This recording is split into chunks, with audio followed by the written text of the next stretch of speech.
ഇനി നീയത്ത് ഒരു അമൽ പ്രവർത്തിക്കാൻ ആരംഭിച്ചതിന് ശേഷം നീയത്ത് മാറ്റാൻ പറ്റുമോ? ഹൽ യജൂസ് ഖൽബുൻ നിയ്യ, നീയത്ത് മാറ്റാൻ പറ്റുമോ?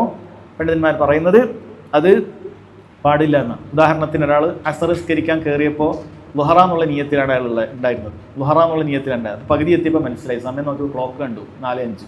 അപ്പോൾ പറഞ്ഞു ഇതിപ്പോൾ ലുഹറല്ല, ഞാൻ അസറിലേക്ക് മാറ്റി, കാര്യമില്ല, നിസ്കാരം ബാത്തിലാണ്. കാരണം നീയത്ത് അമലിൻ്റെ ആരംഭത്തിൽ ഉണ്ടാകേണ്ടതാണ്, അമൽ തുടങ്ങുന്നതിന് മുമ്പ് ഉണ്ടാവേണ്ടതാണ്. പകുതി വെച്ചിട്ട് നീയത്ത് ശരിയാവുകയില്ല.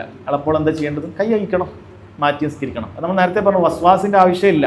ഇങ്ങനെയുള്ള കൃത്യമായ തെറ്റിദ്ധാരണ കൊണ്ട് ആരംഭിക്കുമ്പോൾ മാത്രമേ അതൊക്കെ വരുന്നുള്ളൂ. അതല്ല എങ്കിൽ അതിൽ വരുന്നില്ല. അപ്പം അത് നീയത്ത് അങ്ങനെ മാറ്റാൻ സാധിക്കുകയില്ല. എന്നാൽ പണ്ഡിതന്മാർ പറയുന്ന അതിലൊരു ഇസ്തിസ്ന ഉണ്ട്, ഒഴികഴിവുണ്ട്. അതെപ്പോഴാണെന്ന് വെച്ചാൽ ഒരു വലിയ കാര്യത്തിൽ നിന്നും ചെറിയ കാര്യത്തിലേക്ക് ഒരാൾക്ക് നീയത്ത് മാറ്റാം. ഏതുപോലെ അവർ പറയുന്നത്, ഇപ്പോൾ നമ്മൾ മസ്ജിദിലേക്ക് എത്തി, അസർ ജമാഅത്ത് കഴിഞ്ഞു, അപ്പോൾ നമ്മൾ നിസ്കാരം ആരംഭിച്ചു. ഒരു റക്കായത്ത് കഴിയുമ്പോഴുണ്ട് കുറച്ച് ആൾക്കാർ, 5-6 ആൾക്കാർ വന്നിട്ട് അവിടെ ഇഖാമത്ത് കൊടുത്ത് ജമാഅത്തെ നിസ്കരിക്കുന്നു. അപ്പോൾ നമുക്ക് വേണം എന്ത് ചെയ്യാം, ഈ നമ്മൾ നിസ്കരിക്കാൻ നീയത്താക്കിയ അസറിനെ അത് 2 റക്കായത്ത് സുന്നത്തായിട്ട് എന്ത് ചെയ്യാം, നീയത്ത് മാറ്റാം.